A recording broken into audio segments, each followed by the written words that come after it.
This is Megan Imirowicz. She's at the center of a very controversial criminal case where she ended her father's life for refusing to drive her to the salon. The judge here, Victoria Valentine, gave her a very light sentencing, and many say she was let off way too easily for the heinous crime resulting in the death of her father, Conrad. Through this predicament, Megan found support from a very interesting person, a mom who was in jail, but not just anyone. It was Jennifer Crumbly, who you might actually be familiar with. Let me explain.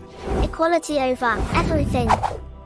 It all started on October 1st, 2 days after Megan's birthday. She was having her 18th birthday party at a hotel, and her father Conrad was supposed to drive her to an appointment at a hair salon. However, Conrad told Megan he had drank too much and was too intoxicated to drive her to the salon. Megan was extremely upset with him over this, and in a fit of anger, she began throwing things at Conrad, who was on the couch of the living room. Some of the things she threw included lye powder and water. Lye powder is a poisonous substance that causes severe burns. It is often used as a drain cleaner. A family friend found him about 5 hours later with serious chemical burns. The friend called 911 and first responders entered the scene, where they found the father with chemical burns over 40% of his body. Conrad was taken to the hospital, but sadly, he eventually died from his wounds 5 months later. Now, this is where the controversy begins. In addition to domestic violence, Megan was also found guilty of the unlawful use of a chemical irritant causing death,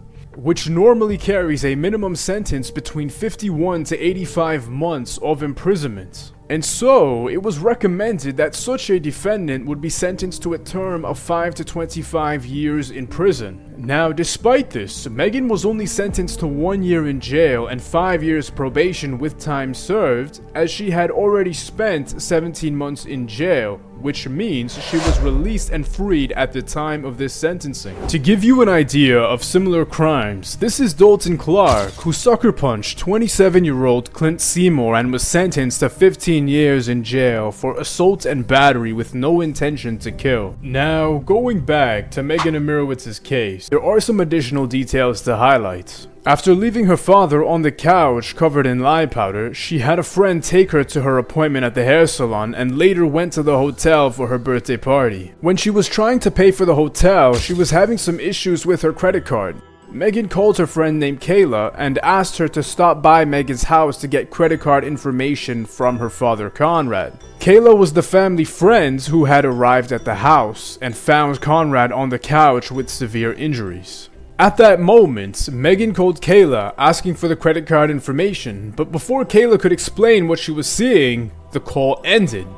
Megan called again a few moments later, and when Kayla told Megan that something was wrong with her father, something really strange happened. Listen to the friend's Kayla as she recounts the conversation she had with Megan. Let's stop for a second. You're outside, you're talking to your mom. Yeah. And then Megan calls again. Yes. And you pick up the phone. Yes. What did you tell her?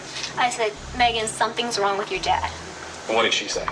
She says, oh, he's just drunk, and then laughs. She laughed? Yeah. Okay. Did you tell her anything else? I was like, no, something is wrong. Megan laughed when she first heard that something was seriously wrong with her father. And then what? She told me to call Austin.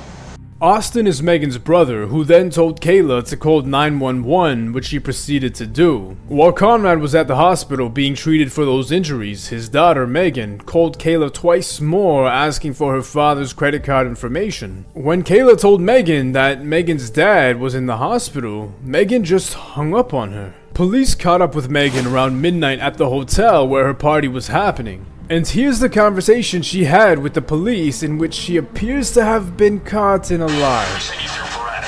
Only bread. Now you said you threw water.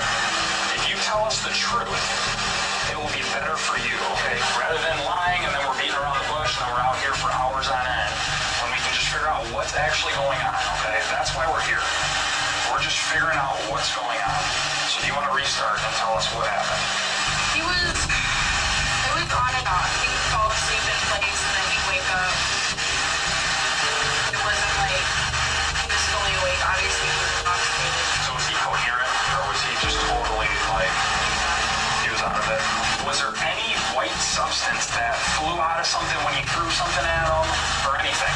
We're trying to help your dad out here. I think so, yeah. Okay. This is Austin Imirowicz, who is Megan's brother and Conrad's son. Here he testifies against Megan's claims. When you were talking to your dad there, how did he seem? Scared. If I'm gonna be honest, scared. Were you scared? Yeah. No, I'm not gonna lie, yeah. Okay. Austin, I'm going to ask that you read your statement into the record, please. Out loud? Yes. But when I was at the hospital, Megan called knowing I was at the hospital and wasn't concerned about him, only asked about how to get his credit card to work. I told her I don't know and I don't care, I am at the hospital, and she got mad and hung up. So while you're at the hospital, you talked to Megan on the phone? Yep. Do you recall who called whom? She had called me. Okay, she called you. Yes, sir. What did she say to you when she called you? She had called me and it had gone that she was asking about if I knew Dad's PIN or whatever. I told her no, why, because he's at the hospital, and that's when she was like, oh, and then just hung up, and that was it. Okay. That was the end of that phone call. How did you feel about that? I was angry. Why? To show no care at all, but to dismiss something serious. In this next clip, Austin talks about first becoming aware of his dad's condition and about what his dad told him after the incident. There was blood and smell of some chemical at the hospital. My dad mentioned to me how stuff was thrown at him, like clothes, cans, hairspray, and he said he believes it was cleaning supplies. He also said how him and Meg did fight but talked, then he went to bed and woke up like that to being put in an ambulance. Here are some images from the aftermath of the incident taken right after the ambulance took Conrad to the hospital. As you can see, the lye powder is all over the couch and blanket. The couch appears to be wet and discolored. The bottle is open on the couch, and here you can see the label with the poisonous skull and bones warning in the corner. Reporters caught up with Megan after the sentencing, and here's what she had to say. I know my truth and I know what happened, and so does my dad, and that's what matters.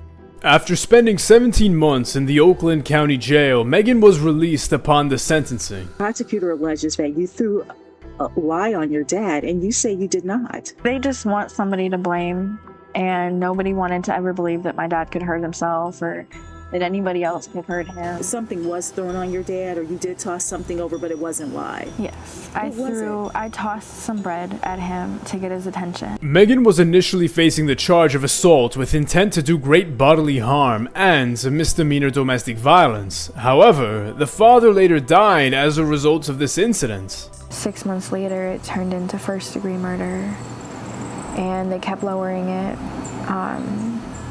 because I feel somehow they knew that they can't charge me with something I didn't do. While Megan was serving time in jail, she found support from a very interesting person. A mom who was in jail, but not just anyone. This was the mom of the Oxford High School shooter.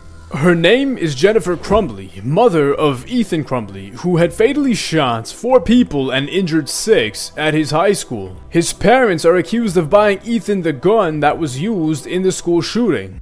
She was my best friend in there, and we became so close, and I had moved in with her.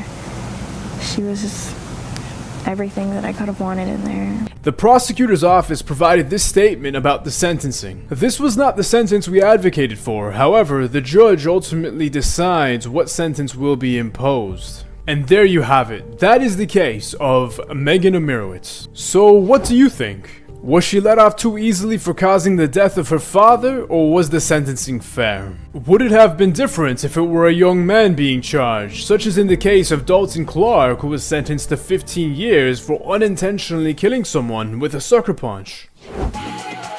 If you support our mission for true equality, like, share, and subscribe, and we'll see you in the next one.